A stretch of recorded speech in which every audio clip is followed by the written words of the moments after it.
O segundo reinado é o momento histórico em que o Brasil foi governado por Dom Pedro II, o filho do Dom Pedro I. O segundo reinado vai durar 49 anos, ou seja, Dom Pedro II é o político que por mais tempo ficou no poder no Brasil.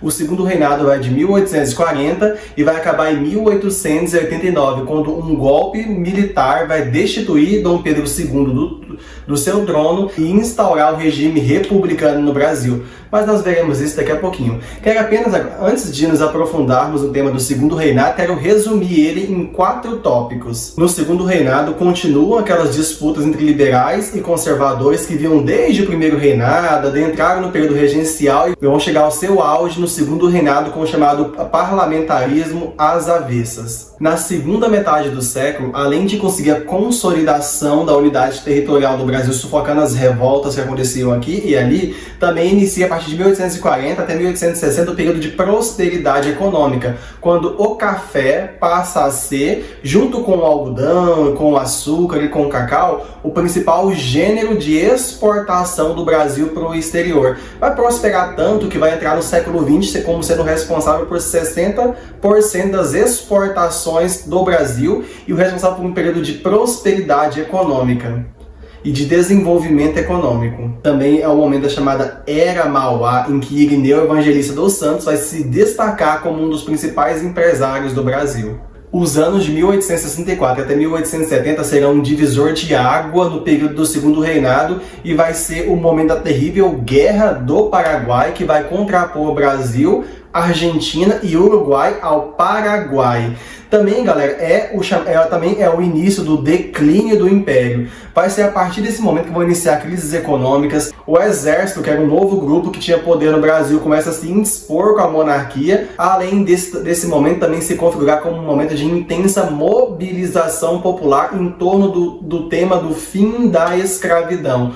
O segundo reinado, agora é o 4º tópico, não vai conseguir lidar com as questões sociais, econômicas, as questões militares, como a indisposição com os militares, a indisposição com a igreja, e lidar com as elites e com setores da sociedade que queriam o fim da escravidão e dos que não queriam o fim da escravidão, e vai acabar sendo derrubado em 15 de novembro de 1889, encerrando o período imperial no Brasil. Mas veremos isso com muitos detalhes agora, pessoal.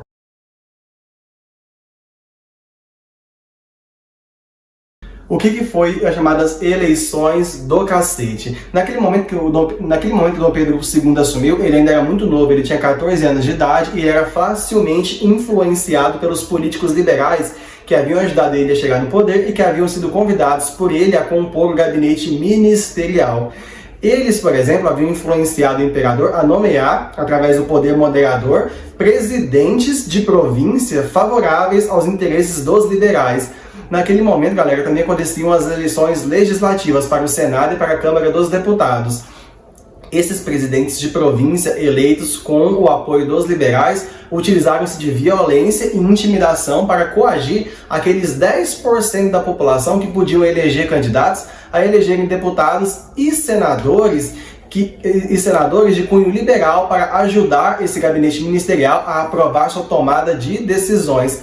Só que Dom Pedro II, naquele momento, também vai iniciar algo que vai se tornar muito popular durante o segundo reinado, que é o tempo todo fazer e desfazer gabinetes ministeriais e dissolver o parlamento. Após ser convencido por políticos conservadores que se aproximaram dele, ele havia dissolvido o gabinete ministerial dos liberais e aberto um novo gabinete ministerial com conservadores. Esse novo gabinete de conservadores, por exemplo, promoveu a reforma do Código Processual Criminal de 1841. Essa reforma retirou a força dos juízes de paz das províncias e subordinou-as novamente ao Ministério da Justiça. Além de restaurar o Conselho de Estado, que era um órgão composto por alguns políticos que aconselhariam o imperador nas suas tomadas de decisões. Além disso, eles conseguiram anular as eleições para o legislativo que haviam sido manipuladas pelos liberais, de forma que os novos políticos eleitos nas províncias eram majoritariamente conservadores, o que vai praticamente excluir a grande maioria dos liberais do poder no Brasil. Os liberais, vistos que não tinham mais influência sobre Dom Pedro II e haviam ficado de fora do poder legislativo, vão começar a apelar para revoltas armadas para derrubar o governo, que vão ser manifestadas nas revoltas liberais de São Paulo e Minas Gerais e na Revolução Praieira em Pernambuco.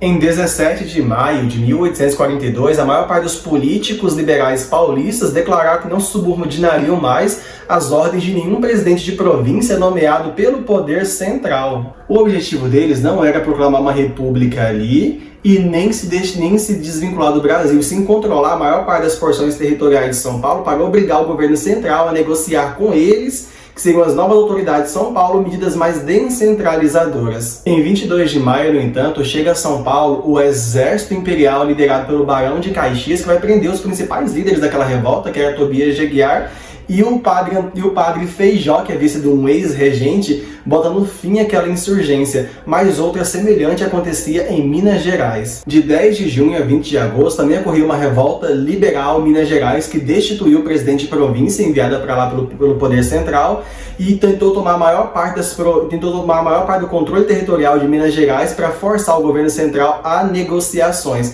Muitas províncias haviam se aliado aos revoltosos dessa vez, o que era diferente do que aconteceu em São Paulo. No entanto, na região de Santa Luzia, em Minas Gerais, os revoltosos foram derrotados e presos pelo exército imperial, também comandado pelo Duque de Caxias. Por conta do nome da região que eles foram derrotados, os liberais foram denominados de Luzias, de maneira pejorativa pelos conservadores, para lembrá-los da derrota que eles haviam sofrido em Minas Gerais também. E de 1848 a 1850 aconteceu a chamada Revolução Praieira em Pernambuco. Essa tinha alguns ideais parecidos com a de São Paulo e de Minas Gerais, que era de confrontar o centralismo do poder, mas também tinham relações com uma onda revolucionária que acontecia na Europa, que havia levado à derrubada de monarquias parlamentares e absolutistas e instauração de repúblicas.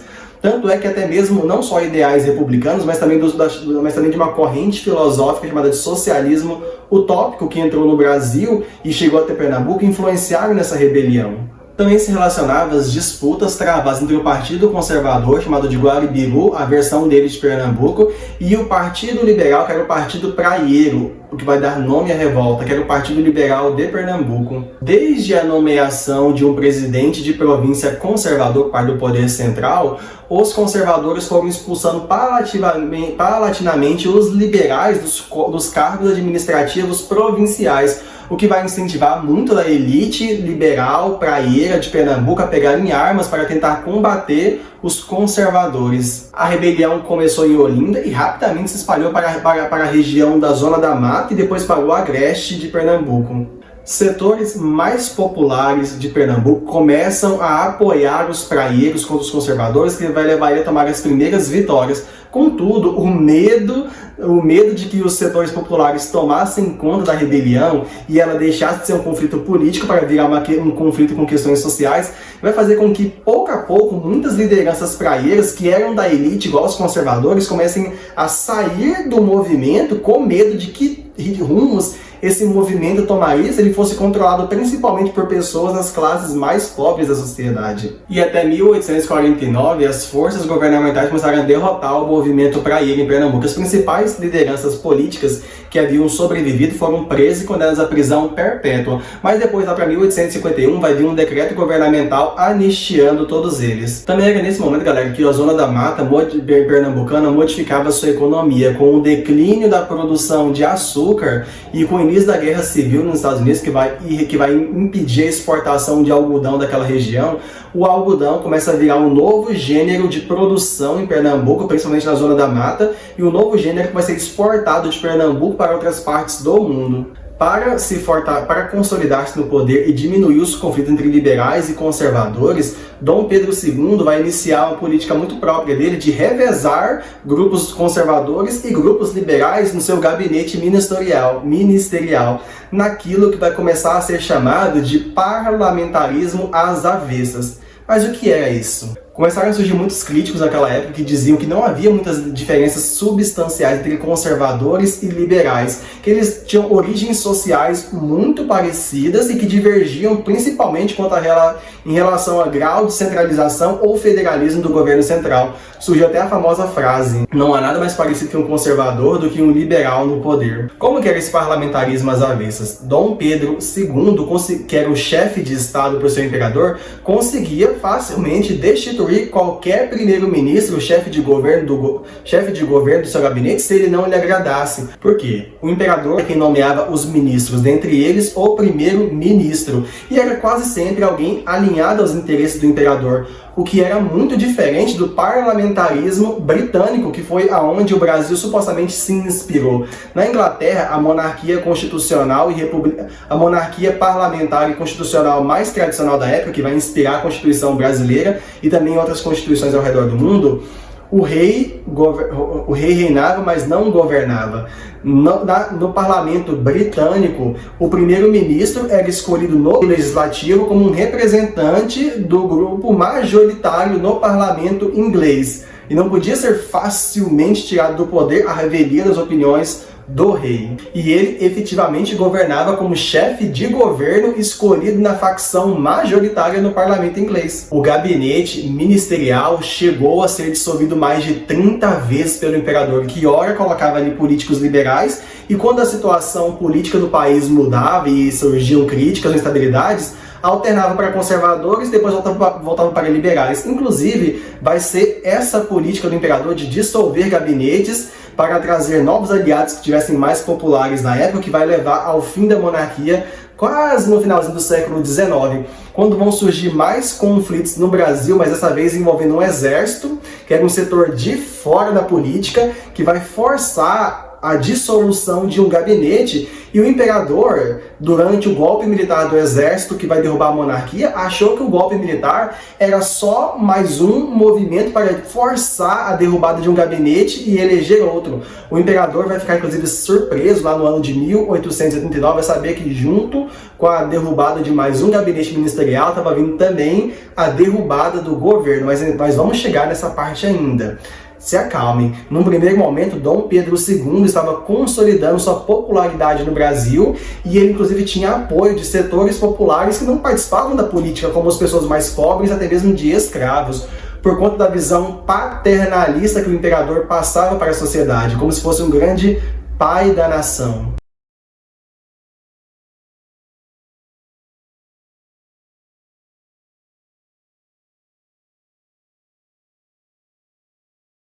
No âmbito da economia se consolidava a produção cafeeira. O café, que havia se afeiçoado ao clima de São Paulo, a região de Terra Roxa, vai se desenvolver na região do Vale do Paraíba, que ficava entre São Paulo e Rio de Janeiro.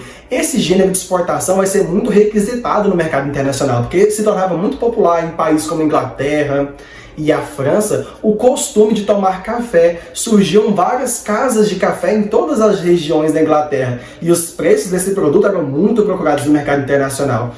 Tanto é que em São Paulo isso vai levar à expansão da fronteira agrícola, que era a derrubada de áreas de mata virgem ainda não exploradas, para limpar essa área e transformá-las em grandes lotes para a produção de café. A produção de café, então, vai se expandir do Vale do Paraíba, entre São Paulo e Rio de Janeiro, vai expandir-se para o oeste paulista e para o norte do Paraná, além de chegar na zona da Mata Mineira também. Tamanha era a popularidade do café. Os fazendeiros dedicados à produção de café vão virar quase que uma nova aristocracia e vão virar os homens mais ricos do Brasil. Tanto é, galera, que lá para aqui, na segunda metade do século XIX, esses produtores rurais estavam tão enriquecidos que alguns deles começaram a diversificar suas rendas. Pegavam, por exemplo, a renda do café e começavam, por exemplo, a investir em estradas de ferro que escoavam mais facilmente a produção de café para o litoral para vendê-la para outras partes do mundo. Inclusive, é a expansão das estradas de ferro no Brasil, muitas delas construídas pela São Paulo Rail, que era uma empresa inglesa que construía estradas de ferro no Brasil, vão ser responsabilizadas pelo aumento das cidades, da urbanização no Brasil. Por quê? Aos poucos foram abrindo comércios nas beiras das estradas de ferro. E algumas pessoas foram construindo casas ao lado desses comércios. Aos poucos, as regiões ao lado das estradas de ferro vão virar regiões urbanizadas com cidade, porque para lá vão se mudar médicos, professores, advogados, pessoas interessadas em trabalhar no funcionalismo público em São Paulo, além de que os barões enriquecidos do café, mesmo tendo as grandes fazendas deles no interior, vão passar também, galera, a construir grandes casas nas cidades de São Paulo. Por exemplo, a Avenida Paulista era no comecinho do século XIX, no final do século XIX, início do século XX, uma região lotada de casas de barões de café. Hoje em dia é uma região lotada de shoppings e comércios, né?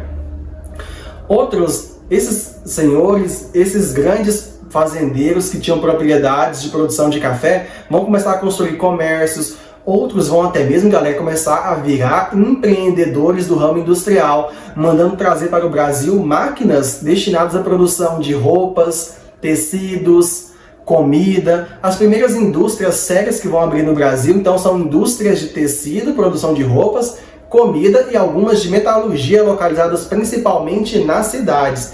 Inicialmente, muitos escravos eram comprados para trabalhar nessas fábricas, produzindo roupas para vender aqui dentro, calçados, comida, mas vendo que os escravos não se adaptavam ao trabalho industrial, vão começar a chegar imigrantes da Europa para o Brasil, italianos, alemães, espanhóis, portugueses, que aprendendo a ler e escrever na Europa, porque não eram escravos, entendiam melhor o funcionamento das máquinas e poderiam trabalhar nelas. Inovações tecnológicas da época, como o despolpador mecânico e o surgimento de um novo arado, também vão elevar muita produção, o que vai ser mais um dos elementos que vai explicar a prosperidade do café naquele momento. Também nós temos que lembrar, galera, que essa aqui, que estamos aproximando da era da extinção do tráfico escravo no Brasil, a partir da Lei Eusébio de Queiroz, de 1850, que eu vou explicar daqui a pouquinho. Com o fim do tráfico escravo, que trazia escravos da África para o Brasil, começou-se a ficar uma coisa óbvia, que com o tempo a escravidão deixaria de existir no Brasil. Com a dificuldade para se importar escravos, galera, e com a popularidade da mão de obra dos europeus que estava crescendo, muitos proprietários de lavouras de café vão deixar de comprar escravos. Todo aquele capital que antes era destinado à compra de escravos, agora era um capital que estava livre para ser investido em outros setores, como comércio, empreendimentos industriais. Foi nesse momento que o empresário Irineu Evangelista de Souza, famoso Barão de Mauá, vai se destacar como um empresário conhecido no Brasil. Irineu, Barão de Mauá, investia em companhias de bonde, companhias de navegação, gás, abertura de bancos, investia em estradas de ferro, enriqueceu tanto que começava a investir até mesmo na política. Ele era descrito até mesmo por algumas pessoas contrárias à monarquia como alguém que tentava modernizar um Brasil rural e ainda arcaico, que não dava grande importância para o desenvolvimento industrial. Caio Prado Júnior, História Econômica do Brasil, fala até que a monarquia brasileira naquela época não era uma monarquia que incentivava o empreendedorismo. Tanto é que a falta de apoio do governo é explicada como dos fatores que vai ocasionar a queda do Barão de Mauá. A República, por exemplo, vai instituir na população um novo ponto de vista sobre o enriquecimento, em que o enriquecimento passava a ser algo bem visto, até mesmo almejado e buscado pela população. Como o principal foco do período imperial era incentivar a exportação, existiram poucas iniciativas para apoiar a indústria nacional. Mesmo que as taxas alfandegárias tenham sido elevadas na segunda metade do século, lá para 1840, um pouquinho, ainda eram muito baixas. Então os produtos produzidos no Brasil não conseguiam competir com roupas, máquinas, ferramentas e demais utensílios importados da Inglaterra e da França, por exemplo, o que fez com que a indústria brasileira não se desenvolvesse muito frente a essa poderosa concorrência. O Império lutava não só para manter sua unidade política, mas também a unidade territorial. Para isso, era imprescindível construir nos brasileiros, de todas as províncias, um sentimento de pertencimento ao mesmo país. Mas como fazer isso num país em que de norte a sul as pessoas eram tão diferentes, onde existia tanta dificuldade de comunicação de uma província para outra e onde existia uma falta de identidade das pessoas de cada província com um único país centralizado? Sobre isso, o historiador José Murilo de Carvalho vai falar, por exemplo, sobre iniciativas artísticas como a publicação do romance O Guarani, de José de Alencar. Sobre isso, José Murilo de Carvalho vai proferir a seguinte consideração: após a consolidação da unidade política conseguida em torno da metade do século, o tema nacional voltou a ser colocado inicialmente na literatura. O Guarani, de José de Alencar, romance publicado em 1857, buscava, dentro do estilo romântico, definir uma identidade nacional por meio da ligação simbólica entre uma jovem loura portuguesa e um chefe indígena acobreado. A união das duas raças, num ambiente de exuberância tropical, longe das marcas da civilização europeia, indicava uma primeira tentativa de esboçar o que seriam as bases de uma comunidade nacional com identidade própria.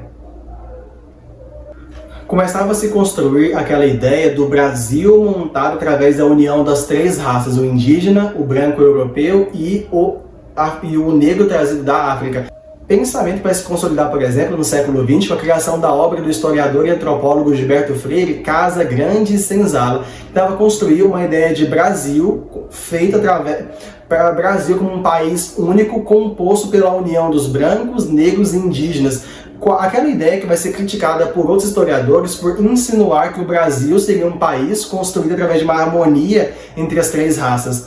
Hoje em dia nós sabemos que não foi um processo harmônico, uma vez que houve o extermínio de vários povos indígenas e a escravidão dos negros aqui no Brasil. Então não foi uma construção de nação feita através de forma harmônica. Outra coisa que estava pendente era a questão da incorporação de uma vasta massa da população, que era a população negra excluída da cidadania, porque não era nem vista porque era vista como subser humana, que era a população negra escravizada. Esse problema vai se arrastar até o final do período imperial, quando a questão da escravidão vai ser uma das bases que vai abalar a monarquia no Brasil. Já não era mais possível mantê-la quando ocorriam várias revoltas, fugas de escravos e setores da população que já não viam mais com bons olhos a permanência da escravidão no Brasil. Além do mais, galera, a independência do Brasil foi proclamada com a ajuda da Inglaterra sobre a condição de que o Brasil abolisse a escravidão, vista como uma barbaridade que atrasava o país e que era completamente contrária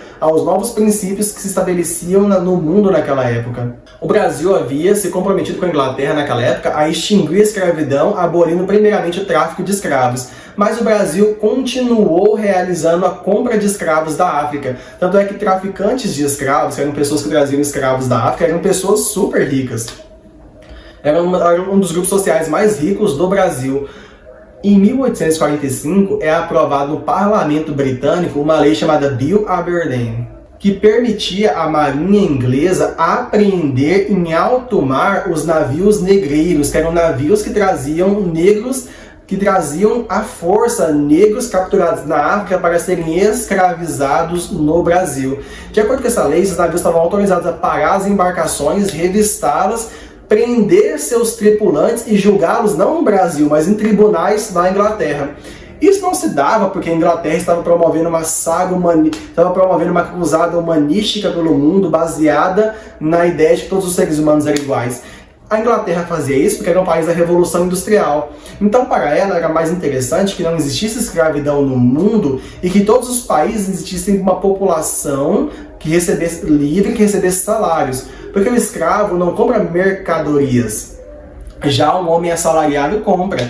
E a Inglaterra era o país que mais vendia mercadorias para vários países do mundo, como o Brasil. E se apenas uma parte da população podia comprá-las, mas uma vasta parte da população, por ser escravizada, não poderia comprá-los, isso caracterizava para a Inglaterra uma forma de prejuízo. Já se a grande massa da população escrava fosse liberta e incorporada ao sistema como trabalhadores assalariados, eles também seriam compradores de produtos ingleses, como roupas, calçados, ferramentas, máquinas, equipamentos diversos, e ajudaria a enriquecer a economia da Inglaterra.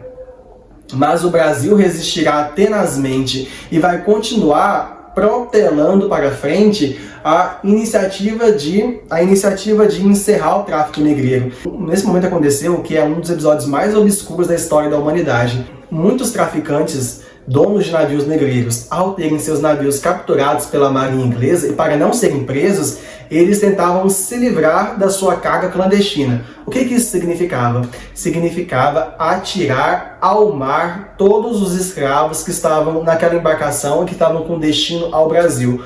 Muitos deles eram acorrentados uns aos outros e atirados juntos ao mar, de maneira que eles poderiam morrer afogados, mas a marinha inglesa não os encontraria no navio, o que os desincriminaria.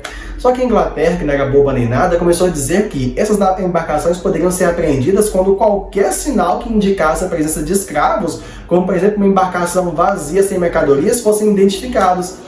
As embarcações inglesas chegaram, inclusive, galera, a invadir portos brasileiros, perseguindo os navios negreiros e prendendo em território brasileiro mesmo, galera, os donos dos navios onde eram trazidos escravos para o Brasil. Isso configurou para Caio Prado Júnior um estado quase que de guerra entre a Inglaterra e o Brasil. E a Inglaterra vai conseguir pressionar tanto o Brasil, galera, que em 1850 é aprovada a Lei Eusébio de Queiroz, que colocava fim ao tráfico de escravos no Brasil. Os escravos dentro do Brasil continuavam escravos, mas a escravidão não seria mais alimentada por novos escravos vindos da África, porque o tráfico foi abolido e a marinha inglesa fiscalizava as rotas marítimas através das quais os navios passavam. Encerrado, galera, o tráfico de escravos, era questão de tempo para a escravidão acabar no Brasil, porque o principal fator que alimentava havia acabado. Nesse momento começam-se a se ensaiar as primeiras tentativas de trazer para o Brasil italianos, alemães, portugueses, espanhóis, ou seja, europeus, que seriam os novos trabalhadores das lavouras de café do Oeste Paulista, dos outros empreendimentos rurais do Brasil, ou dos novos empreendimentos industriais que abriam-se nas novas cidades do Brasil. A elite de escravocratas, principalmente a do Oeste Paulista, pressiona o governo ao máximo para não colocar fim à escravidão. Vamos lembrar que os principais parlamentares do Brasil, que estavam no Congresso, que estavam na Câmara dos Deputados e no Senado, eram todos representantes dos cafeicultores paulistas e de proprietários rurais do Nordeste e do Rio Grande do Sul. Então o fim da escravidão no Brasil era algo que ele estava distante. Também começou naquele momento, galera, o chamado tráfico interprovincial. Como assim? Não podendo mais trazer escravos da África, o que os cafeicultores do Oeste Paulista, ou seja, do Sudeste, começaram a fazer? Começaram a comprar escravos dos proprietários rurais do Nordeste, que começaram a vendê-los para os proprietários rurais do Sudeste. Outra coisa, pessoal, também é que também começou o fenômeno de proprietários rurais ou endividados ou mais pobres começaram a vender os seus escravos para aqueles fazendeiros mais ricos, continuando assim a escravidão dentro do Brasil. Em 1870 vai surgir no Brasil o chamado movimento abolicionista, que era um movimento originado da sociedade civil que começava a incentivar a sociedade a criticar a escravidão.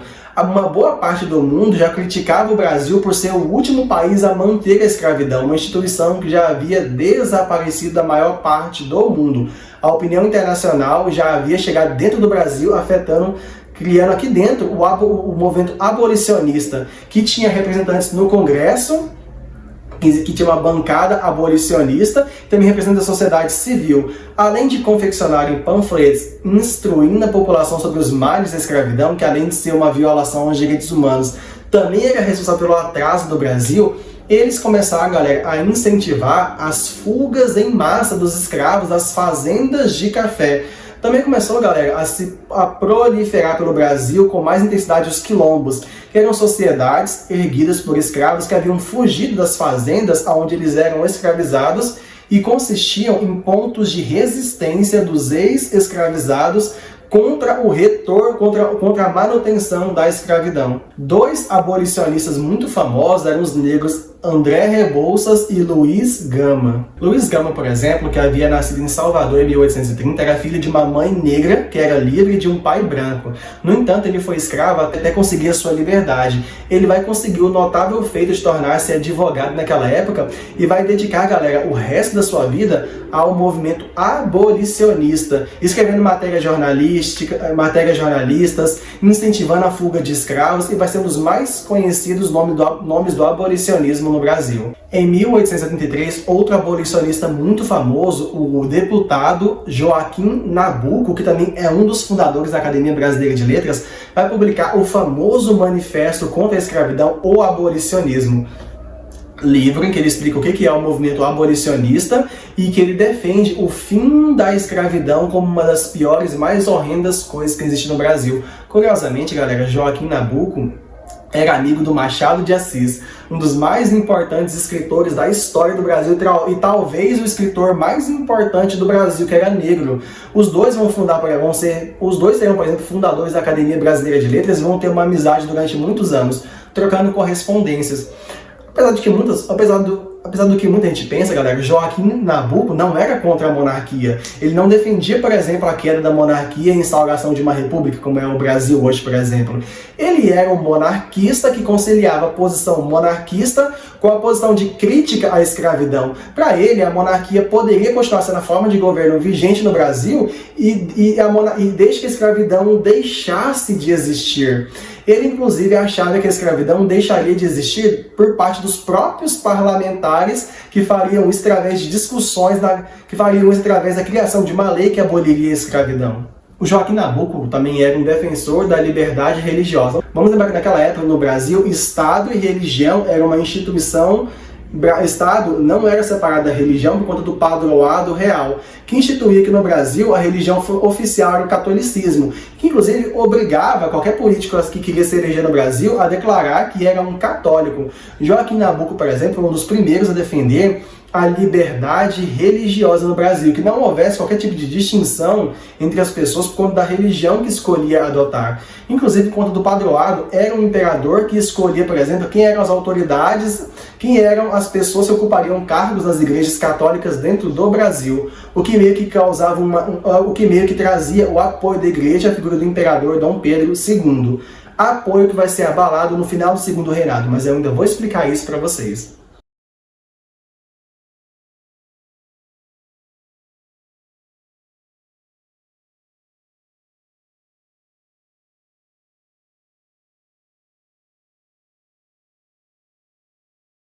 A Guerra do Paraguai, que vai começar em 1864 e vai durar até 1870, que foi um dos eventos mais marcantes da história do Brasil imperial, vai ser outro fator que vai incentivar o fim da escravidão no Brasil. Primeiramente, galera, porque muitos escravos foram recrutados para ajudar o exército na luta contra o Paraguai. Por exemplo, galera, existiu o recrutamento obrigatório, e muitos senhores de escravos, para fugir ao recrutamento obrigatório, ofereciam seus próprios escravos para lutar em seu lugar na Guerra do Paraguai. O que vai acontecer? O exército passa a ser composto por muitos negros e muitos chefes militares brancos vão lutar lado a lado com soldados negros, o que vai criar uma espécie de solidariedade entre o exército e os ex-escravos que agora lutavam como militares. Para o exército passa a ser algo inconcebível, depois que a Guerra do Paraguai tinha acabado, a atividade, por exemplo, de perseguir escravos que haviam fugido de suas fazendas. Porque o exército havia lutado ao lado dos homens negros na guerra contra o Paraguai. Além disso, galera, intelectuais do exército como Benjamin Constant, não confundir com Benjamin Constant francês, falamos agora do Benjamin Constant brasileiro. Militares intelectualizados como Benjamin Constant, que adotavam o positivismo, viam a escravidão também como um mal que atrasava a história, que atrasava o desenvolvimento do Brasil. E começavam a enxergar na monarquia a responsável pelo atraso no Brasil, uma vez que ela não extinguia a escravidão para modernizar economicamente o Brasil. E o exército, que vai ser um novo ator social que vai se popularizar com a Guerra do Paraguai, passará a pressionar o governo a abolir a escravidão. Por exemplo, se negando a atividade de captura a escravos fugitivos. Um dos mais importantes membros do exército, Marechal Deodoro da Fonseca, por exemplo, encaminhará uma carta ao governo dizendo que a partir daquele momento o exército brasileiro se negava a atuar como capitães do mato, ou seja, como pessoas responsáveis por capturar escravos fugitivos. Em 1871, as pressões tiveram resultado e é aprovada a chamada Lei do Ventre Livre. A partir daquele momento, todas as pessoas nascidas de mães escravas não seriam mais escravizados. Como uma forma de indenizar os proprietários dos escravos, essa lei também incluiu uma cláusula que dizia que os filhos dos escravos talvez ainda tivessem que trabalhar para os proprietários dos seus pais até os seus 8 a 10 anos de idade, mas depois disso estariam livres. E na década de 1880, galera, uma grande parte da sociedade, principalmente a população urbana, como professores, jornalistas, passam a aderir ao movimento abolicionista e passam, galera, a fazer parte dos movimentos de fuga dos negros das fazendas.